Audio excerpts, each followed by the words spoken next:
Hola, soy la fonoaudióloga Patricia Cedeño. Bienvenidos a esta presentación. Hoy vamos a hablar de la escucha activa. Importante para nosotros entendernos de tener esa asertividad comunicativa. ¿Qué es la escucha activa? Es la capacidad, es el compromiso que adquirimos con el interlocutor, la capacidad para poder escuchar de manera comprensiva, de poder entender lo que el otro nos quiere decir. En esencia, nos lleva unos aspectos empáticos y es importante para nosotros definir qué es lo que está sucediendo. Tener implícita una vinculación metacomunicativa que está basada en dos aspectos, la comunicación asertiva y la escucha comprensiva. Asimismo, tenemos unos niveles de escucha. Estos niveles de escucha están divididos en escucha interna, en escucha enfocada y escucha global. La interna es cuando la atención se centra sobre nosotros mismos. La enfocada se centra sobre el otro. Y la global, donde vinculamos aspectos en 360 grados, lo del uno y lo del otro. ¿Qué tipos de escucha tenemos? Tenemos diferentes tipos de escucha que nos permiten definir o no definir el interés que podemos tener en un momento dado sobre lo que nos están dando. En primer lugar, tenemos la escucha apreciativa, que es en la que escuchamos sin prestar mayor atención, como su nombre lo dice, es apreciativa. Buscamos placer, buscamos inspiración, buscamos entretenernos, relajarnos. Eso es lo que buscamos con este tipo de escucha. Ahora, la selectiva es aquella que se practica cuando escuchamos seleccionando la información que nos interesa y dejando de lado el resto. Solo ponemos atención a algunas partes. Esta escucha, pues obviamente puede llevar implícito algunos problemas de comunicación precisamente por las características de lo que presenta. La discernitiva es aquella a través de la cual escuchamos el mensaje completo y determinamos los detalles más relevantes. Nos centramos más en el fondo que en la forma. Y eso pues tampoco puede ocurrir. Tenemos que entender que para poder llegar a un nivel de comprensión es importante tener en cuenta los dos detalles. Tenemos la analítica, que es en la que escuchamos pues la información en un orden, la estructuramos, pero en un momento dado comprendemos todo lo que está sucediendo, buscamos mucho más información precisa de lo que nos están dando. O sea, buscamos eh, en un momento dado, por ejemplo, en una capacitación, poder ir entendiendo lo que se nos está diciendo. Esta escucha analítica nos permite realizarnos preguntas si no tenemos claridad, descubrir cuáles son los mensajes que el interlocutor tiene implícitos dentro del contexto situacional que nos está hablando. La sintetizada es en la que buscamos nosotros nuestros objetivos y lo que en esencia se busca es que la información sea muy clara, muy precisa sobre lo que nosotros estamos recibiendo y se dirige hacia un solo punto. Podemos realizar igualmente preguntas para obtener respuesta de ellas. La empática está relacionada directamente con lo que tiene que ver las emociones y el lenguaje, lo que el otro nos quiere comunicar y que no está implícito dentro de la palabra, pero sí en la forma de cómo se presenta esa forma de hablar. Mediante la escucha empática se interpreta el mensaje a través del mundo del emisor. Realmente escuchamos.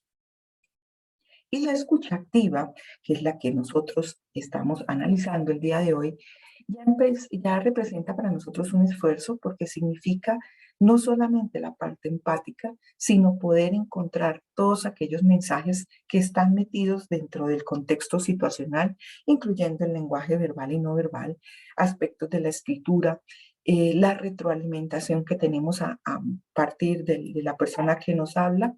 Y es importante centrar toda nuestra atención en lo que es la palabra, las ideas, lo que se nos está comunicando, que el interlocutor nos está comunicando. ¿Qué factores impiden la comunicación comprensiva? Realmente tenemos muchos factores, entre ellos, vamos a nombrar algunos, los factores fisiológicos,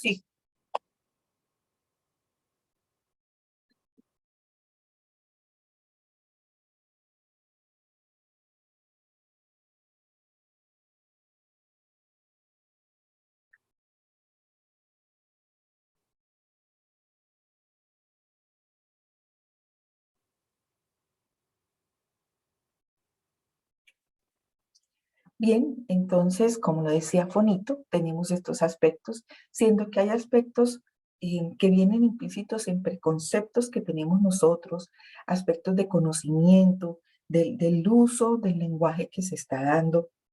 Y es importante que nosotros busquemos esa claridad para poder lograr que nuestro mensaje sea aceptado.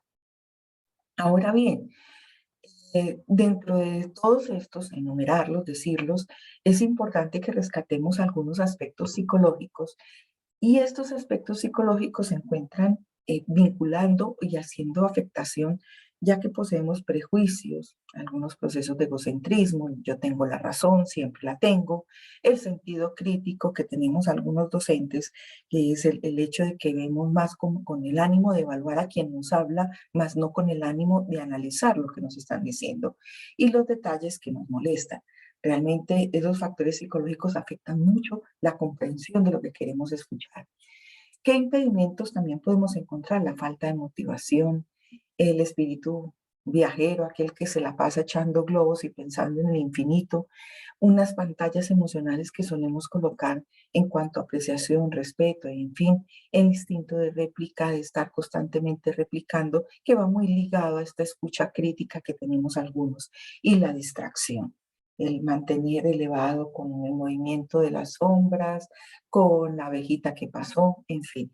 Entonces, todos estos impedimentos nos llevan a que no podemos tener una escucha activa que realmente nos haga comprender lo que está pasando. Para podernos llevar a un proceso de escucha activa, tenemos que tener una preparación, es tener muy clara la posición y la mirada, las actitudes que se toman, las respuestas empáticas, de ahí que el poder en la clase presencial o al momento que trabajamos a nivel presencial, ver las respuestas empáticas, ver las caras de quienes nos escuchan para poder entender si estamos o no estableciendo esa empatía donde vamos a lograr transmitir nuestro mensaje sin ningún inconveniente. Observar el lenguaje no verbal, las ideas principales, mucho circunloquio, dar mucha vuelta nos genera mucho problema. La retroalimentación, que también nos lleva a entender mucho de lo que está sucediendo en el mensaje no implícito, que vemos en la palabra como tal. Hablemos de aspectos no verbales, aspectos prosódicos que nos llevan a eso. Fases de la escucha, tenemos la escucha como tal, análisis, utilización del conocimiento, ya sea lingüístico, experiencial o de autocuestionamiento. Entonces, dentro de las fases de la escucha, para nosotros se hace importante definir cada una de estas partes para poder llegar a que nos puedan entender correctamente. Asimismo, tenemos que encontrar unas estrategias que nos permitan, que nos faciliten acceder a esa escucha comprensiva. Entonces tenemos unas estrategias metacognitivas, cognitivas y compensatorias. Las metacognitivas nos dicen la finalidad de la tarea, las limitaciones y habilidades, la comprensión o error y el funcionamiento cognitivo de lo que se está escuchando. Las estrategias cognitivas, ya encontramos aquí las pausas excitativas que nos dan posibilidades de acceder a ciertos énfasis dentro de lo que el interlocutor nos quiere referenciar, ¿no? Las reformulaciones, que es replantearnos sobre lo que estamos escuchando y cómo lo estamos transmitiendo. La evocación, las proposiciones, la habilidad gramatical, la síntesis, la capacidad asociativa y el manejo de esos rasgos prosódicos, intensidad, tono, timbre, duración, acentuación, entonación y pausa. Entonces, cuando nosotros hablamos de estrategias cognitivas, estamos en esencia teniendo acceso a lo que se conoce como fluidez, fluidez lingüística. Entonces, estas estrategias cognitivas nos van a facilitar esos accesos y a la comprensión de quienes nos escuchan. Y por último, tenemos las compensatorias, donde encontramos la reorientación atencional y el contexto situacional. Estas estrategias compensatorias nos permiten ubicarnos realmente en lo que está pasando, en toda esa parte de aspectos que pueden modificar la connotación de lo que estamos viendo. Tenemos las estrategias socioafectivas. Estas son importantes porque nos permiten modificar y utilizar la parte empática. Domina la gestión, la autogestión, el intercambio comunicativo, es mantener una actitud activa, así pues se presente el error, y se siente capaz de pedir ayuda cuando no puede entender o comprender lo que se está diciendo. Otro tipo de habilidades tenemos la personalización, el feedback o retroalimentación, la confrontación, la formulación del yo, la reformulación y el reflejo del sentimiento. Entonces, manejando estas habilidades podemos lograr que tengamos una escucha activa que nos permita entender lo que el otro quiere decir. No siempre está el problema en la forma en que el interlocutor habla, sino en la forma en que nosotros escuchamos lo que el interlocutor nos quiere decir.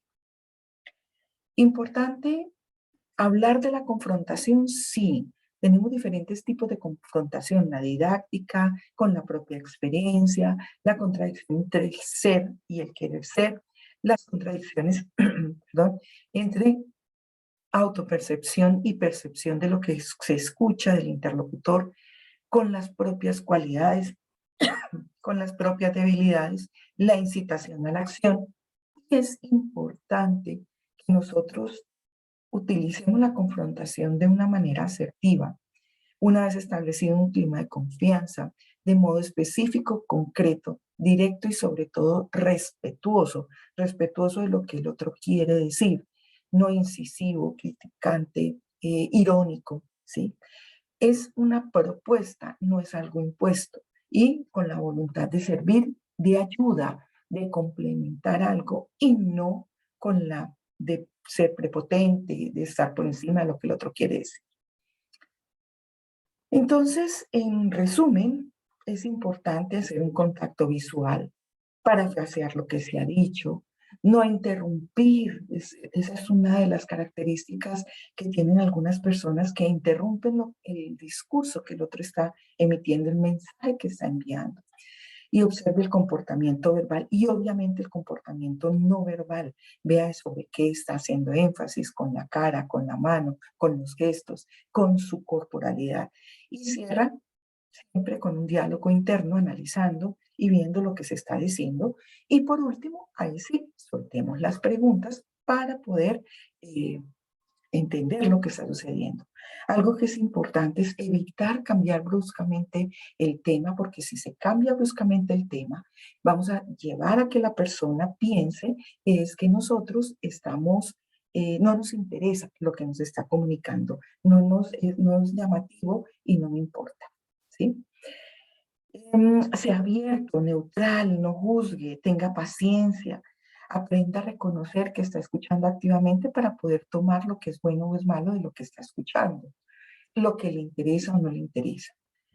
Conclusiones, entonces, la escucha activa implica hacer un compromiso consciente con el interlocutor. La retroalimentación permite comprender muy bien el mensaje que se quiere dar al interlocutor. Existen algunos factores interferentes para una escucha activa, por lo que hay que ser consciente de ellos para poder resolverlos. Es necesario tener claridad sobre el mensaje que se pasa a nivel verbal y no verbal dentro del contexto situacional. Comprender los diferentes tipos de escucha permite tener claridad sobre la importancia del saber escuchar, y hay que trabajar diariamente para tener una escucha activa, porque esto nos permite tener una mayor habilidad comunicativa. Bibliografía: se hizo el acceso a diferentes tipos de artículos y libros que son importantes para nosotros, y más cuando nosotros, por ejemplo, queremos hacer una vinculación o trascender a procesos clínicos de atención de pacientes, que es hacia donde estamos llevando toda esta parte empática. Realmente, muy poca gente escucha con la intención de entender, solo escuchan con la intención de responder. Muchas gracias por permitirme este momento. Soy Patricia Cedeño, estudiante del doctorado en la Unicloud International University. Para mí es un gusto compartir con ustedes. Nos estamos viendo en otra presentación.